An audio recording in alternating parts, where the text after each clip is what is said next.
দেখো, একটি নির্দিষ্ট বিন্দুকে কেন্দ্র করে একটি নির্দিষ্ট দূরত্ব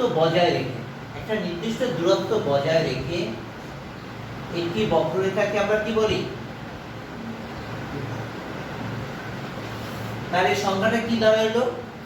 একটি নির্দিষ্ট বিন্দুকে কেন্দ্র করে একটি নির্দিষ্ট দূরত্ব বজায় রেখে একটি বক্ররেখাকে বৃত্ত করে।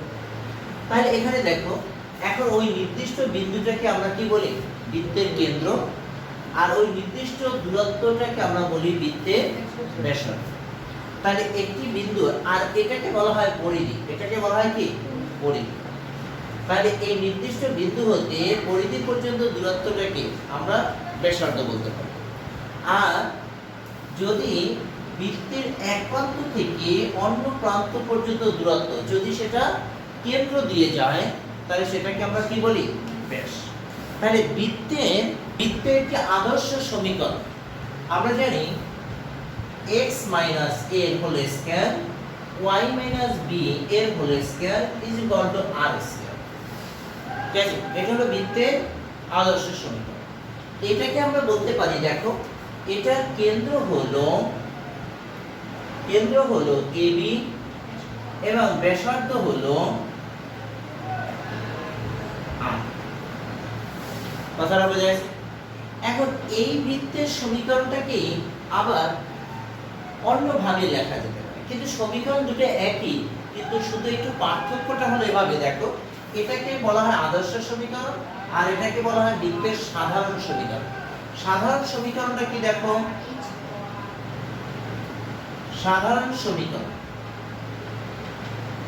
ac square plus y square plus 2gx plus 2fy plus c is equal two 0, যার কেন্দ্র হলো মাইনাস জি মাইনাস এফ এবং ব্যাসার্ধ হলো root over G square F square minus C. এখন আমরা একটু দেখি যে এই সমীকরণ যে একই সমীকরণ, এটা বুঝবো কিভাবে? এখন প্রশ্ন হতে পারে না যে দুটো সমীকরণ দুই ধরনের কিনা? দুটো সমীকরণ একই সমীকরণ। দেখো, ac square y square plus 2gx 2fy plus c is equal two 0। এটাকে দেখো ওই সমীকরণের রূপ দিতে পারি কি? ac square plus 2gx plus g square লিখতে পারি না? প্লাস, আসলে এখানে g স্কয়ার নাই, বেশি লিখে রয়েছে। আবার y square plus 2fy plus f square বেশি লিখে রয়েছে। এই দুটো বিয়োগ করে দাও, g স্কয়ার f স্কয়ার। তাহলে মানের কোনো পরিবর্তন হয়েছে? হয়। তাহলে এবার আসলে আমরা দেখো, যদি এভাবে লিখি x প্লাস g এর whole square y plus f এর whole square is equal to g square f square minus c। দেখতে পাই না? এখন যদি এটাকে আমরা যদি এভাবে দেই, দেখো, x মাইনাস মাইনাস g এর হোল স্কয়ার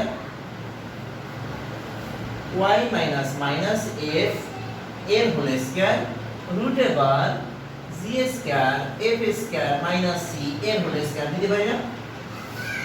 এখন দেখো এটার ঘটনাটা কি ঘটলো, দেখো একটু খেয়াল করো। ঘটনাটা হলো এভাবে, এখন যদি ওই প্রথম সমীকরণটা আদর্শ সমীকরণের সাথে আমরা তুলনা করি, তাহলে দেখো তো a মানে কোনটা? Minus g। তাহলে দেখো কেন্দ্র ওখানে বলছিলাম আমাদের ab, দেখো মাইনাস g মাইনাস a। আবার ব্যাসার্ধ বলছিলাম এটা না? তাহলে ব্যাসার্ধ ঠিক এটাই আসছে। দেখো,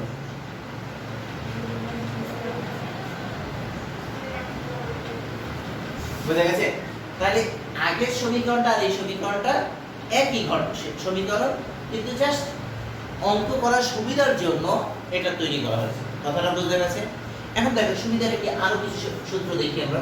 তোমাকে এখানে বলে x অক্ষকে ছেদকৃত অংশ, মানে জিনিসটা হলো এভাবে, এই একটা বৃত্ত, এই বৃত্তে x অক্ষকে বের করতে পারি না? x অক্ষের ছেদকৃত অংশ, x অক্ষের ছেদকৃত অংশ কি হবে সেটা আমরা জানি। x অক্ষের ক্ষেত্রে y এর মান সর্বদা কি হয়? শূন্য হয়। তাহলে আমি যদি এখানে বসাই দিই, দেখো x অক্ষের উপর y ইকুয়াল টু 0। তাহলে y ইকুয়াল টু 0 যদি এখানে বসাই দিই, দেখো 0 2gx 2f0 plus c equal to 0। তাহলে s square plus 2gx plus c equal to 0 এমন আসে না? দেখো তো,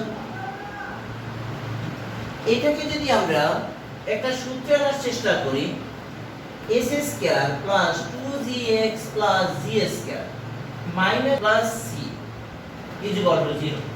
তাহলে এখানে s স্কয়ার এটা একটা সূত্রে পড়ে গেছে, x প্লাস g এর হোল স্কয়ার, আর এই দুটোকে ওপাশে নিয়ে গেলাম, এমন আসে না? এখন দেখো, আমরা স্কয়ারটা উঠাইতে হলে কি করতে হবে? বর্গমূল করতে হয়। বর্গমূল করলে কি আসে? একটা প্লাস মাইনাস আসে। তাহলে x ইকুয়াল টু কত? Minus g plus minus √g square minus c।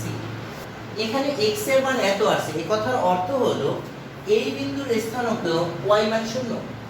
তাহলে এখানে দেখো এই বিন্দুর স্থানাঙ্ক কত হবে? Minus g minus √g square minus c, 0। এই বিন্দুর স্থানাঙ্ক কত হবে? Minus g plus √g square minus c। এখন প্রশ্ন হলো যে স্যার এখানে তো প্লাস মাইনাস ছিল, প্লাসটা এখানে লিখলেন, মাইনাসটা এই পাশে লিখলেন কেন? তাহলে অবশ্যই যেটা বড় সেটা তো এদিকে হবে, ছোটটা এদিকে হবে, কারণ এই বিন্দুর স্থানাঙ্ক x এর মান এদিকে বেশি না, এখানে x এর মান কম। এখন দেখো, তোমার তো উদ্দেশ্যটা হলো এতটুকুর মান বের করা। কতটুকু? এতটুকু না? x এর খণ্ডিত অংশ এতটুকু না? তাহলে এই অংশটার মান কিভাবে আমরা বের করব? এটা থেকে এটা বিয়োগ করে দেই, কারণ এখান থেকে এই পর্যন্ত দূরত্ব হলো এটা, এখান থেকে এই পর্যন্ত দূরত্ব হলো এটা। কথা বোঝা গেছে? এখান থেকে এই পর্যন্ত দূরত্ব এটা, এখান থেকে এই পর্যন্ত দূরত্ব এটা। তাহলে আমি যদি এটা থেকে এটা বিয়োগ করে দেই, তাহলে কি পেয়ে যাব? x অক্ষের খণ্ডিত অংশ। তাহলে x অক্ষের খণ্ডিত অংশ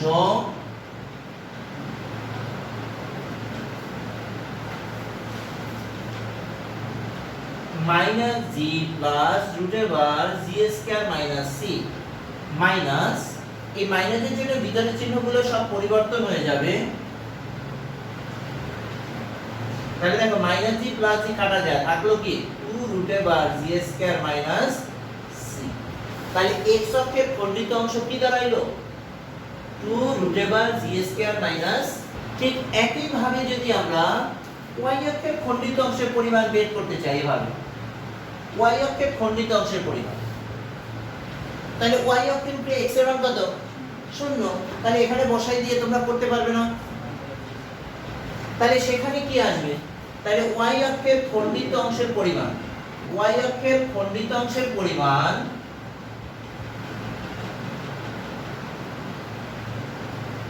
কি হবে?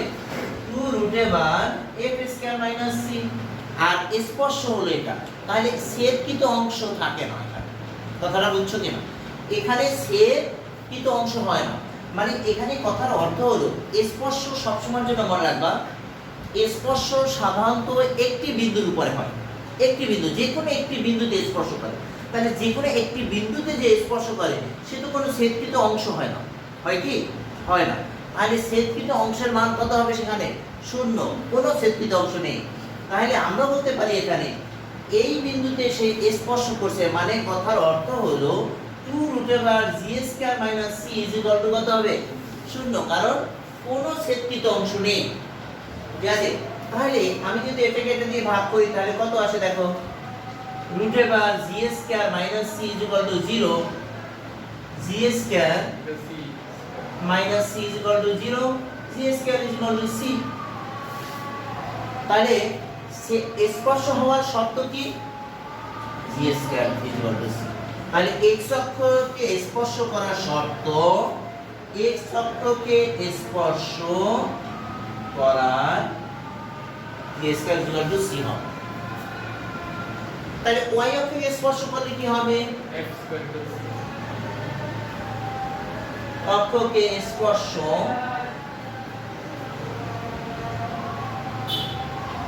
করলে f square equal to c হবে। যদি এমন হয় একটা বৃত্ত, এই বৃত্তে এটা কি ব্যাস, ব্যাসের প্রান্ত বিন্দু দেওয়া আছে, প্রান্ত বিন্দু দেওয়া আছে, এই বিন্দুর স্থানাঙ্ক দেওয়া আছে x1 y1, এই বিন্দুর স্থানাঙ্ক x2 y2 যদি দেওয়া থাকে, তাহলে বৃত্তের সমীকরণ বের করো। তাহলে বৃত্তের সমীকরণটা দুই ভাবে করা যেতে পারে। কিভাবে? এটার কেন্দ্রবিন্দু বের করো, কারণ এটা কেন্দ্রবিন্দু তো বের করাই যায়। কিভাবে? এবার এটা এবং এটার মধ্যবিন্দু বের করা যায়, মধ্যবিন্দু বের করে করা যায়। আর আবার ব্যাসার্ধ বের করো, এই বিন্দু থেকে এই বিন্দু যে দূরত্ব সেটা হলো ব্যাসার্ধ। এখন কেন্দ্র যদি জানি, ব্যাসার্ধ যদি জানি, তাহলে বৃত্তের সমীকরণের মধ্যে বসাই দিয়ে বৃত্তের সমীকরণ বের করতে পারি। এটা অনেক ভেজাল হবে না? তার চেয়ে যদি আমরা সরাসরি সূত্রে বসাইতে পারি তাহলে অঙ্কটা ইজি হবে। তাহলে এই সরাসরি সূত্রটা কি, সেটা কিভাবে তৈরি হয়েছে দেখো, একটু খেয়াল করো। আমরা জানি, আমি যদি এখানে আর একটা বিন্দু দিয়ে একটা ত্রিভুজ আঁকি, এটা সি বিন্দু ধরো এক্স ওয়াই ধরে নিই। এখন বলো তো এটা কি ধরনের ত্রিভুজ? সমকোণী ত্রিভুজ। কারণ আমরা জানি অর্ধবৃত্তস্থ কোণ সবসময়ের জন্য কি হয়? সমকোণ হয়, 90 ডিগ্রি হয়। তাহলে এটা অবশ্যই 90 ডিগ্রি। তাহলে এটা যদি 90 ডিগ্রি হয়, তাহলে এই রেখা, এই রেখার সাথে লম্ব অবস্থায় আছে। তাহলে আমরা জানি যদি লম্ব অবস্থায় থাকে, আমরা যদি একটি রেখা আরেকটি রেখার উপরে লম্ব হলে এদের ঢালের গুণফল কত হয়? -1 হয়। তাহলে এই রেখার ঢাল কত বলতে পারবে? এসি রেখার ঢাল, আমরা ঢালের সূত্র জানি।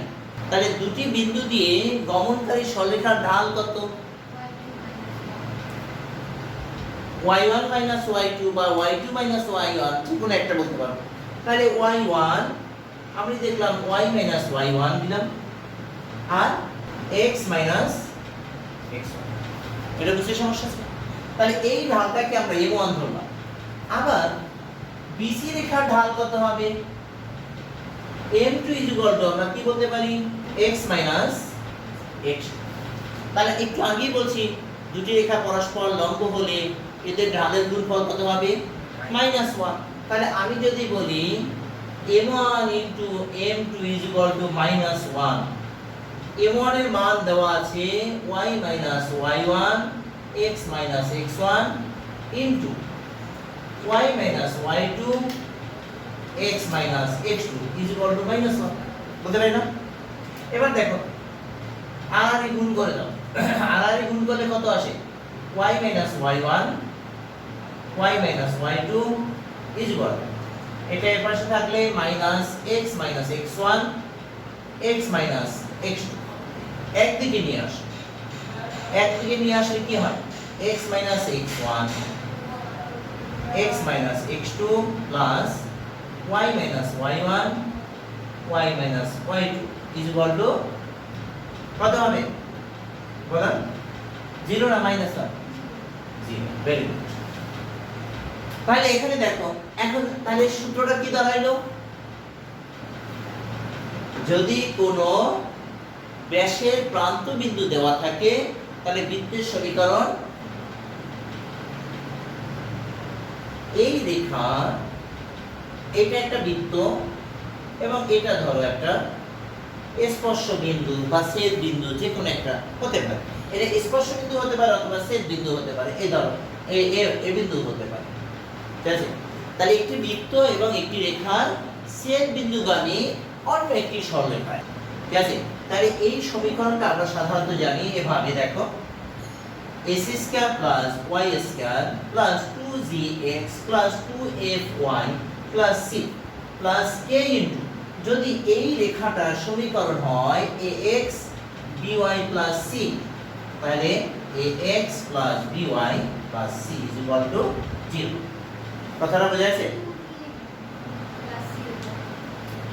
ac² মানে এটা হলো বৃত্তের সমীকরণ, আর এটা হলো এই রেখার সমীকরণ, আর তার সাথে একটা ধ্রুব সংখ্যা লাগবে। এটা একটা সূত্র, বসে নাও, একটু লিখে নাও। একটি বৃত্ত ও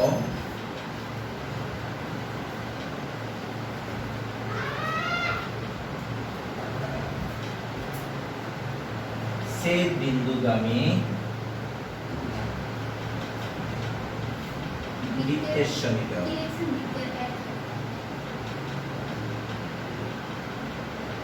একটি বৃত্ত ও বৃত্ত অথবা রেখার